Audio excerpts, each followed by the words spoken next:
The ocean stretched wide and endless beneath the fading sun, glowing with a dull orange hue that slowly melted into deep shades of violet and black. The air was thick with salt, and the cry of gulls grew faint as the huge boat cut steadily across the waves. On board were 5 people, an unlikely group bound together by curiosity, ambition, and, perhaps, greed. At the helm stood Captain Harris, a rugged explorer with sunburned skin and eyes that had seen more storms than any sailor should. His beard was grey, his shoulders broad, and he held the wheel with the confidence of a man who feared nothing. Beside him leaned Dr. Amelia Ross, a zoologist whose lifelong obsession was snakes, rare reptiles, dangerous serpents, venomous creatures most would flee from. To her, this expedition wasn't just about discovery. It was about proving her name in the world of science. Her younger sister, Lily, stood close, clutching the railing with nervous hands. Unlike Amelia, Lily had no love for snakes or wild places. She had only come because Amelia begged her not to be left behind. The 4th passenger was Ethan Cole, a survivalist and cameraman. He had been hired to film their expedition, hoping to sell the footage to a major documentary company. He was sharp-eyed, restless, always recording, always scanning for drama. The last of the 5 was Marcus Vale, a fisherman who knew the waters well. He was quiet, muscular, and practical. His calloused hands told stories of years spent wrestling nets and waves. The huge boat rocked gently as it approached their destination, an unmarked island rising from the mist. Dark cliffs jutted upward like teeth, and above them stretched a wild canopy of rainforest, thick and tangled, choking the skyline. For a long moment, none of them spoke. The sight of the island seemed to drain the warmth from the evening air. Lily broke the silence. "It doesn't look welcoming." Harris gave a dry laugh. Islands like these never do. Amelia, however, was enthralled. She leaned forward, her eyes shining. "Look at it, completely untouched. The locals said no one goes there anymore. Not for centuries." Marcus muttered, "There's a reason for that." Ethan, camera in hand, whispered as he filmed. "They call it Snake Island. Some say it's cursed." His voice lowered for effect. "Anyone who steps foot there never comes back." Lily hugged herself and turned to her sister. "Why here, Amelia? Why this island?" Amelia's eyes stayed fixed on the dark jungle. "Because it's the only place where legends speak of a serpent bigger than anything on record. The locals described an anaconda that can swallow a man whole. They've been telling these stories for generations. If it's real, Lily, if it's real, it would be the greatest zoological discovery in history." The younger sister shuddered. "Or the deadliest mistake." The boat finally reached the shallows, and Marcus dropped anchor. The crew lowered a smaller raft and rowed to shore. As their feet sank into the damp sand, the island greeted them with silence. No birds, no wind through the leaves, no movement, just stillness. Captain Harris looked around and spat. "Strangest damn place I've seen. Even the sea feels quieter here." The sand was black, littered with pieces of driftwood that looked almost like bones. The jungle loomed ahead, trees so tall their branches knitted together to block out the sun. Vines hung like ropes, and the air smelled of rot and damp earth. Ethan adjusted his camera. "Perfect. Creepy, mysterious, dangerous. Viewers will eat this up." They set up camp just inside the tree line, where the canopy stretched like a suffocating roof. As night fell, they built a fire, but the flames only seemed to push the darkness back a little. Strange noises echoed from deep in the jungle, rustling, hissing, a heavy dragging sound that came and went. Marcus sharpened his knife by the fire. "I don't like this. Jungle's too quiet. No birds, no monkeys. Nothing alive wants to be here." Amelia crouched near the firelight, staring at the ground. "Look at this." She brushed away leaves to reveal a wide, smooth trail pressed into the mud, as if something enormous had slithered across. The trail was nearly 3 feet wide, Lily gasped. "That's not possible." Amelia's hands trembled slightly, but her eyes glowed with excitement. "It's more than possible. It's proof. The legends are true." Captain Harris leaned in, his face grave. "If that thing is as big as you think, it won't be happy to see us." Ethan zoomed his lens over the trail, whispering like a commentator. "Something massive, something alive is watching us right now." The night grew colder. The fire snapped and hissed, and every shadow seemed to move. Lily barely slept, every creak of branches making her jolt awake. At one point, she swore she saw 2 glowing yellow eyes in the darkness beyond the firelight. But when she blinked, they were gone. Deep in the jungle, however, those eyes were real. They belonged to the island's ruler, a predator that had hunted here for centuries. A creature so large and silent that the ground itself seemed to breathe with its weight. The anaconda watched from the undergrowth, tongue flickering in and out, tasting the scent of new prey. The 5 strangers had arrived, and the island had already chosen its victims. This is Dwight Talvund. The morning came heavy and grey, a curtain of mist draped over the trees. The fire from the night before had died down to a smear of ash, and the jungle around them still pulsed with silence. For a moment, the 5 explorers simply sat in that unnatural hush, listening to their own breathing. Captain Harris was the first to break it. "Pack up. If we're going to map this place, we start early." They gathered their gear, Lily dragging her feet as if every step carried her deeper into a nightmare. Amelia, however, moved with purpose. Her notebook was already in her hand, ready to record every track and observation. Ethan slung his camera around his neck, whispering commentary to himself, framing each shot like he was already selling the footage. Marcus walked at the rear, eyes scanning the trees with suspicion. The deeper they went, the darker the forest grew. The canopy above twisted into a net of branches that blocked the sunlight. The air grew damp and heavy, clinging to their skin like sweat. Every vine looked like it could coil, every shadow seemed alive. It didn't take long for them to stumble upon their first horror. Marcus stopped suddenly, raising a hand. "Wait." Before them, lying across the path, was a deer carcass, or rather what remained of one. Its body was bent in impossible angles, ribs cracked and sticking out like broken spears. A long, winding pattern marked its hide, deep grooves where coils had crushed the life out of it. The smell of blood and rot hit them all at once. Flies buzzed around the open wounds. Amelia crouched beside the corpse, her voice hushed but tinged with awe. This was an anaconda kill. Look at the pressure marks. Look at the way the bones are shattered. But, she swallowed, this is unlike anything I've studied. The size of the coils, it must have been at least 40 feet long. 40 feet? Lily blurted out, her voice shaking. That's not a snake. That's a nightmare. Ethan, still filming, whispered, "Oh my God, this is gold. The audience won't believe it unless they see it." Captain Harris scanned the trees with narrowed eyes. If it's that big, it's still here. Move. They pressed on, but the jungle seemed to close tighter around them with every step. The air was suffocating, filled with the thick scent of damp earth. Strange plants hung low, their leaves wet and shining. And beneath it all, an eerie sense that something enormous was gliding just out of sight. Hours later, they found ruins. Half hidden by vines and moss stood the remains of wooden huts, their walls collapsed, roofs sagging. Rusted tools lay scattered, swallowed by time. But what chilled them most were the bones. Piles of them, skulls with gaping mouths, ribs cracked, femurs splintered. Lily froze at the sight. No, these are people. Marcus knelt, lifting a broken jawbone. His expression hardened. They lived here once.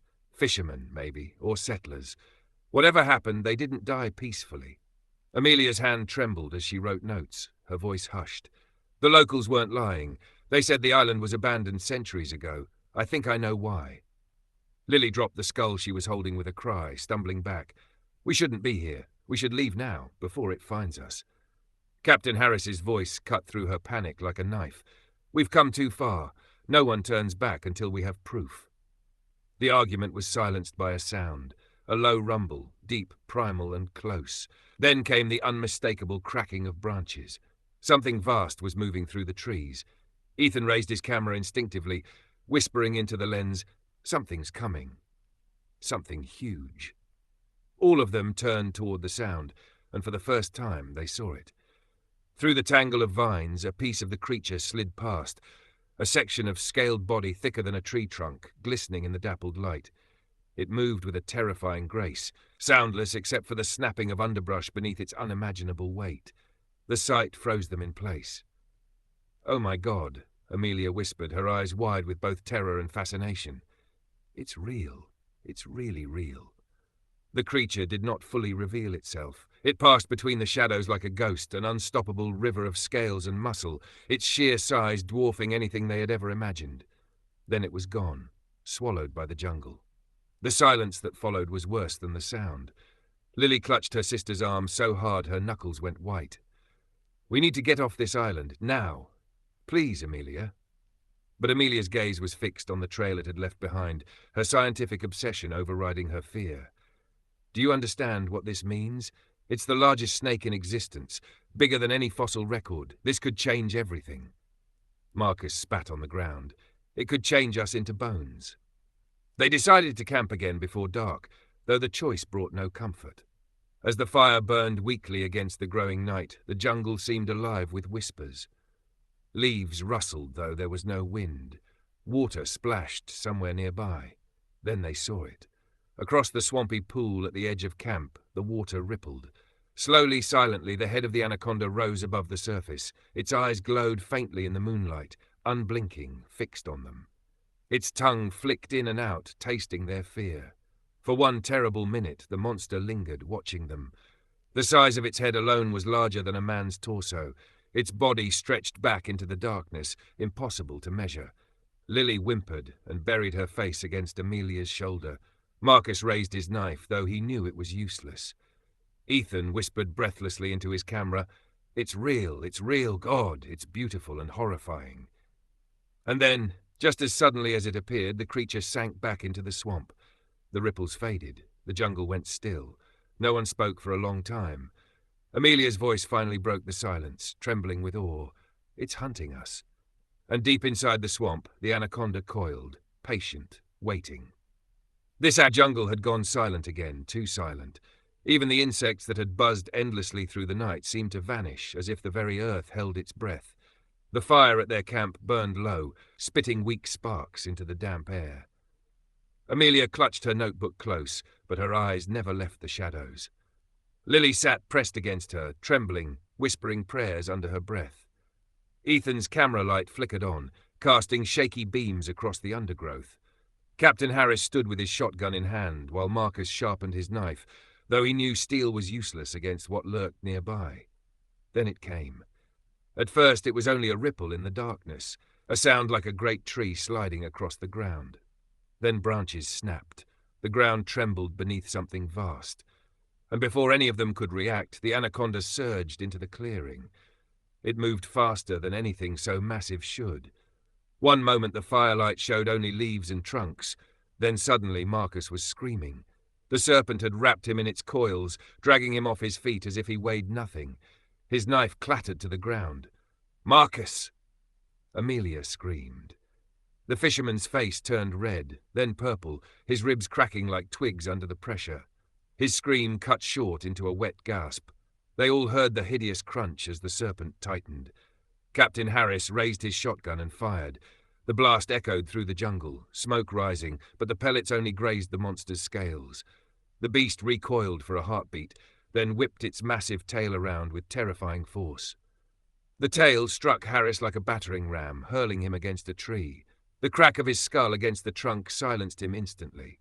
His body slumped into the mud, blood seeping down his temple. "Run!" Amelia shouted, grabbing Lily's arm. But Ethan didn't run. He stood frozen, his camera still raised, whispering in disbelief. This is it, the footage of a lifetime.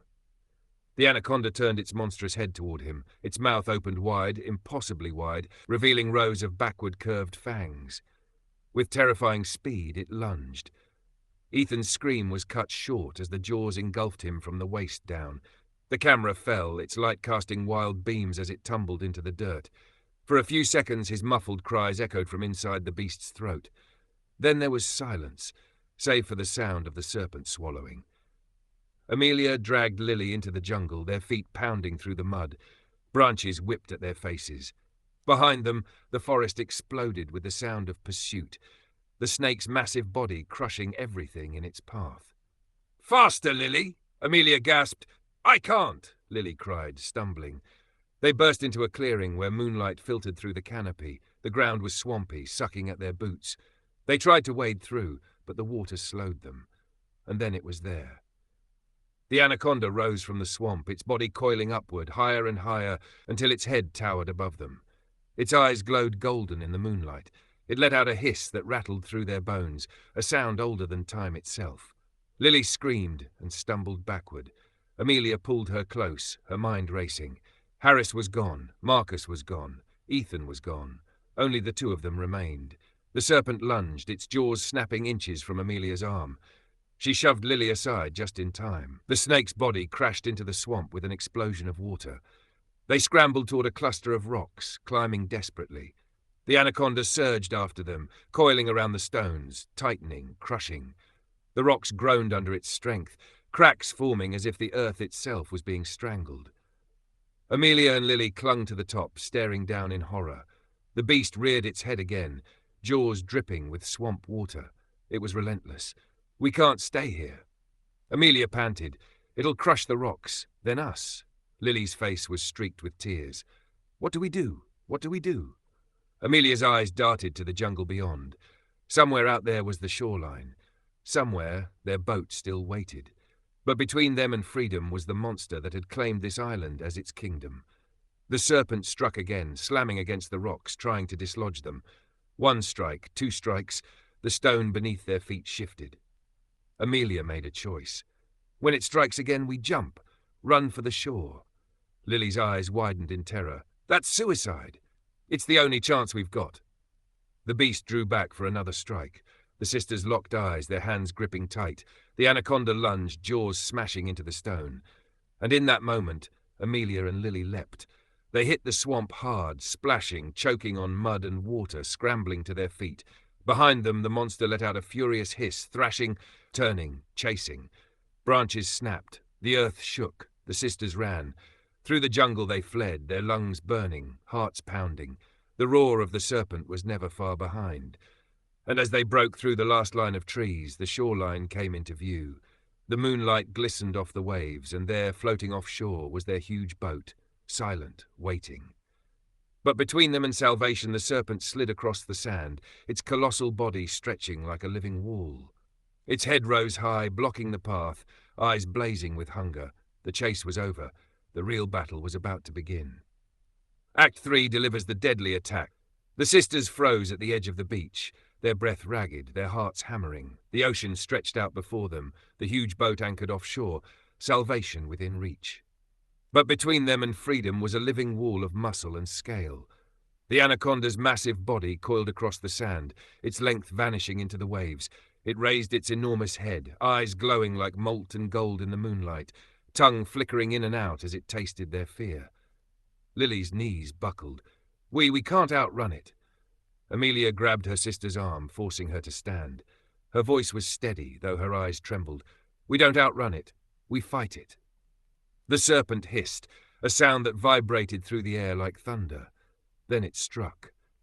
The sand exploded as the creature lunged, its jaws snapping shut where the sisters had stood a heartbeat before. They dove aside, rolling through the grit, coughing. The snake's body coiled, blocking their path again. It was playing with them, toying with its prey before the kill. Amelia's eyes darted across the shoreline. Among the scattered supplies they had carried earlier lay metal fuel cans and a bundle of firewood. Her mind raced. Fire, fuel, that was their only chance. "Lily, help me!" she shouted, scrambling toward the supplies. The serpent lunged again, its jaws clamping down on one of the cans. Metal crumpled like paper, gasoline spilling across the sand. The smell of fuel filled the air, sharp and choking. Amelia grabbed another can, dragging it toward the remains of their campfire pit. Her hands shook as she fumbled in her pocket and pulled out Harris's lighter, the one he always carried. Behind her, Lily screamed. The snake's massive tail had swept across the beach, striking her and sending her sprawling. The creature's coils slithered around, wrapping toward her. "Amelia!" Lily's voice was raw with terror. Amelia's heart stopped. She turned and saw the serpent closing around her sister, preparing to squeeze. The sight ripped through her like a knife. "No!" She screamed, sprinting forward. She snatched a burning branch from the remnants of their fire and thrust it into the puddle of gasoline. Flames roared upward instantly, a wall of fire rising between them and the serpent. The beast recoiled with a furious hiss, thrashing, its head jerking back. For the first time it hesitated. Amelia seized the moment. She heaved the second fuel can into the flames. The explosion was deafening. Fire washed across the beach, licking at the serpent's scales. The anaconda thrashed violently, its massive body writhing, tails smashing into trees and sending them crashing down. Its hiss turned into a hideous bellow as its body ignited, flames clinging to its slick skin. Lily scrambled free, crawling across the sand to Amelia's side. Together they staggered toward the water, shielding their faces from the heat. But the monster wasn't finished. Burning, blazing, the serpent flung itself into the waves. Steam hissed as the fire met the sea. Slowly, its head rose again above the surface, blackened but unbroken. It turned its gaze toward them with pure, murderous rage. "It's not dead," Lily sobbed. Amelia grabbed her hand. "Swim! To the boat!" They plunged into the water, kicking furiously, waves crashing into their faces. Behind them, the anaconda moved like a dark shadow beneath the surface, its body rippling through the depths. The sisters swam harder, their muscles screaming, lungs burning. The boat loomed closer, salvation only yards away. Then Lily screamed. Something had brushed her leg. The serpent surged up from the water, jaws snapping inches from her. Amelia turned and slammed her fist against its snout, desperate, wild. The beast recoiled just long enough for Lily to pull free. They reached the side of the boat, clawing up the rope ladder. Amelia shoved Lily upward first. "Go! Don't stop!" Lily scrambled over the railing, collapsing on the deck. Amelia climbed after her, every muscle on fire. The snake struck, its jaws clamping onto the side of the boat, rocking it violently. Wood splintered. The vessel groaned under the assault. Amelia rolled onto the deck, gasping, and dragged her sister into her arms. The anaconda's massive head reared up again, eyes blazing, preparing for the final strike. Amelia's gaze fell on the boat's last fuel barrel, lashed near the stern. Her hands shook as she pulled Harris's lighter from her pocket again. With a scream, she hurled the lighter at the barrel. The explosion ripped through the night. Fire engulfed the stern of the boat, washing over the serpent's face. Its scream was monstrous, echoing across the waves as it thrashed wildly, body slamming into the sea. Flames clung to its scales as it writhed, finally sinking beneath the black water. For a moment, silence. Only the crackle of fire and the sisters' ragged breathing. Lily clutched Amelia, sobbing. Is it dead?" Amelia stared at the dark water, her heart pounding. "I don't know." The sisters untied the anchor, letting the boat drift farther into the open sea. The burning shoreline of Snake Island faded behind them, swallowed by mist and darkness. They had survived. But deep beneath the waves, in the black silence of the ocean, two golden eyes opened once more. The serpent lived, and it would never